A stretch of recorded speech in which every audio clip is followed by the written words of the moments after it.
Arctic night. Ambra emerged from the vault, MAGE sealed and completely disabled behind her.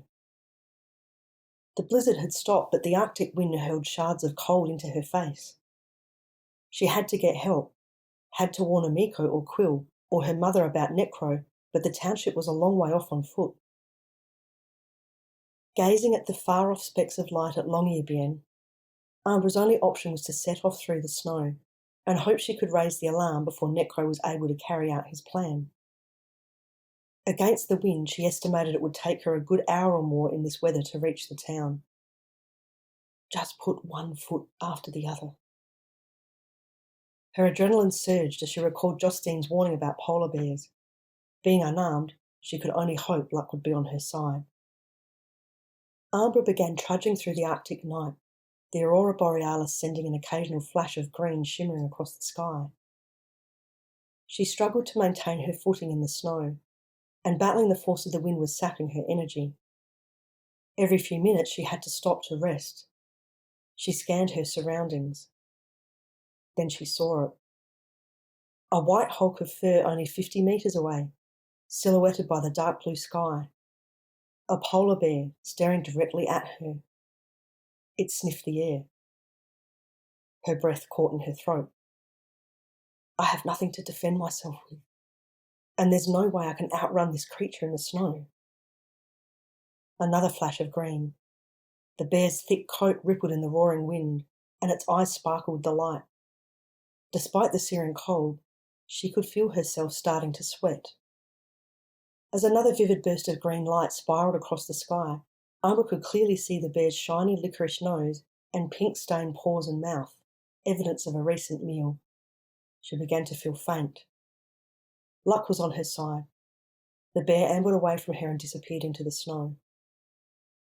Ambra let out all the breath she had been holding since she had caught sight of the bear and resolved to pick up her pace.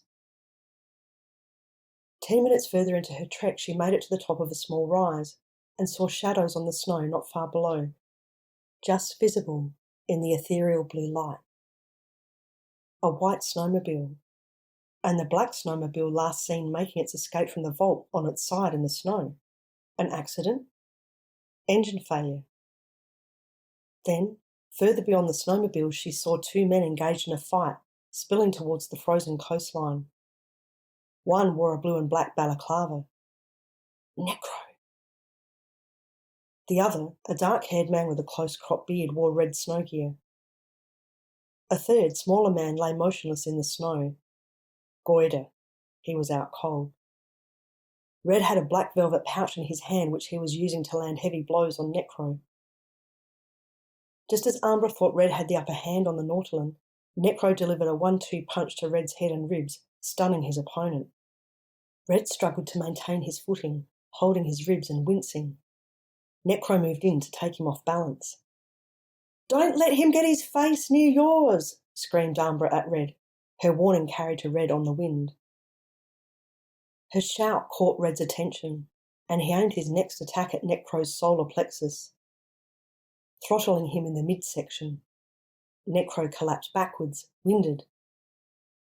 The injured Red turned towards Ambra, clutching his ribs, his breathing laboured. "Are you from the vault?" he hollered, pointing at her beanie with its circular grey, ice blue and green logo. Was that an American accent? "Yes," shouted Ambra. "Throw it to me." She gestured for Red to throw her the black pouch. Emitting a roar of pain, Red hurled the pouch to Ambra in a powerful arc over Necro's head. Ambra had to move to catch the pouch, almost wobbling over in the snow, but caught it and put it inside her jacket. "Oh, God, I have no way of getting back into the vault." She quickly scanned her surroundings. Where can I go to keep the diamonds safe from Necro? There was nowhere else for her to go. The barren white snowscape offered no other sanctuary. The town? Necro will easily find me there, and even if I can convince people of this crazy story, there's no guarantee he won't find a way to snatch the diamond from me. The Sand Poet's map? I could use it to get back inside the vault, but I don't know if I can make the coordinates so precise to land me there. Even if I do, I can't communicate with anyone, and when Justine arrives, he will be ambushed by Necro. Necro will have to go through the maze, but if he doesn't make it, the only way back out is through him. And I'll endanger Dad and Mortlock. Wherever I go, that will only buy me time until Necro finds me and the diamond. And who, besides Amiko, would believe me? The aquapod. If I can get back to the vessel, I can get the diamond to Atlantum. Dad and Mortlock are injured but safe behind locked doors. Necro's goal is the diamond, not them. In the seconds that had elapsed while she mentally ran through her options, Necro had launched a counter-attack on the distracted Red, poleaxing him into the snow. He lay gasping as Necro turned and walked away from the island's shore towards Ambra. Then, having found some breathing room, Necro produced a device. Ambra couldn't tell exactly what it was, but it looked like a small radio transmitter. He flipped a switch. As far as the eye could see, a string of orange lights spaced around 100 metres apart appeared in the snow like an airport runway at night. This whole length of coastline? What is this? Necro pressed several more buttons. 8 of the lights turned red, isolating an area. He pressed one more button. An ominous rumbling sensation began, reverberating up through Ambra's body. She could see Red had noticed it too, but he was struggling to get his footing. There was an increase in frequency and strength of vibration, followed by numerous cracking and groaning noises. Before Ambra could even grasp what was unfolding, a section of land closest to the shore, almost a mile long, began shearing away from the coast. Red was trapped on the wrong side of an ever-increasing gap in the ice and rock, with no way off. Icy water on one side, a widening crevasse filling with freezing seawater on the other. Ambra held her breath. The blue-black balaclava-clad figure of Necro remained motionless, watching. Ambra stared at him. He planned this. He knew exactly where to lead anyone who pursued him, into a trap he had already laid. Red seemed to be estimating how and where he could best make a running leap over the chasm. Before he could attempt to jump, there was a dreadful screeching sound that drowned out the wind. Then, the entire section of ice and rock cleaved away from the mainland and fell into the sea, completely submerged, taking Red with it. Stunned, Ambra could not speak, cry, move, think. Moments later, the chunk of land shot back up above the surface of the sea, a flash of red miraculously still visible. But the geological disruption had displaced an enormous volume of seawater, which then rushed up into the gap, pushing tons of earth outward.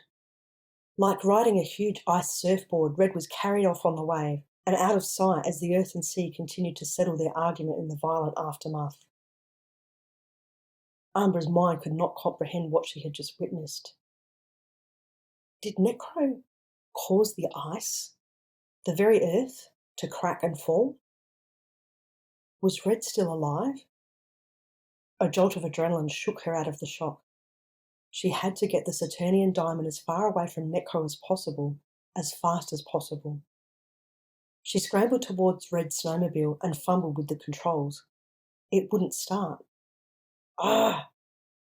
Had it been damaged when Red had first tackled Necro? Frantically, she looked through the snowmobile's storage compartment for anything she could use to get the machine working. There was nothing, except a blanket and 2 distress flares. Jamming one of the flares inside her jacket and pointing the other one away from herself, she fired it into the air. A bright starburst of red lit up the sky. Surely someone in Longyearbyen would notice and come to investigate. And it would give Red a chance, if he's still alive.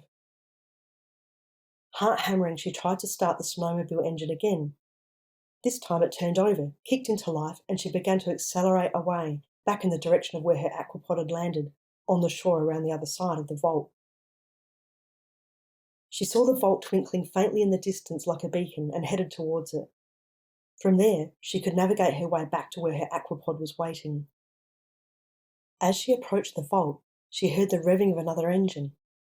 Glancing behind her, she saw Necro in pursuit on the black snowmobile, barely 3 lengths away. She increased her speed, then banked away from the vault slightly and set course for the aquapod. But Necro had caught up. Seconds later, she was crash-tackled from behind as he leapt onto the back of her snowmobile. There was a crunch of metal as the riderless black snowmobile hit the side of the steel vault, exploding as it flipped into the air. An orange fireball lit up the dark behind Ambra as she tried to dislodge the Nautilus, who yelled in pain as the fire pierced the sky. Then, unable to keep the snowmobile steady as it hit a mound of snow, the vehicle overbalanced, toppling both riders off. The world rolled around, and then she was flat on her back, breathless. Dazed, she saw the green light of the aurora borealis flash and fade above. There was a sound of smashing glass and metal as the white snowmobile hit a rock that jutted out from the snow. The engine coughed and died. She scrambled to her feet and saw Necro, who had been held sideways, close by. He was removing his mask. His eyes focused, and he fixed Ambra with a look of a shark eyeing its prey. His features were breathtakingly beautiful. Jet black hair, blue eyes, exquisite lips. But his face was cold. There was an arrogance about his demeanour, and he was capable of drowning her with a kiss.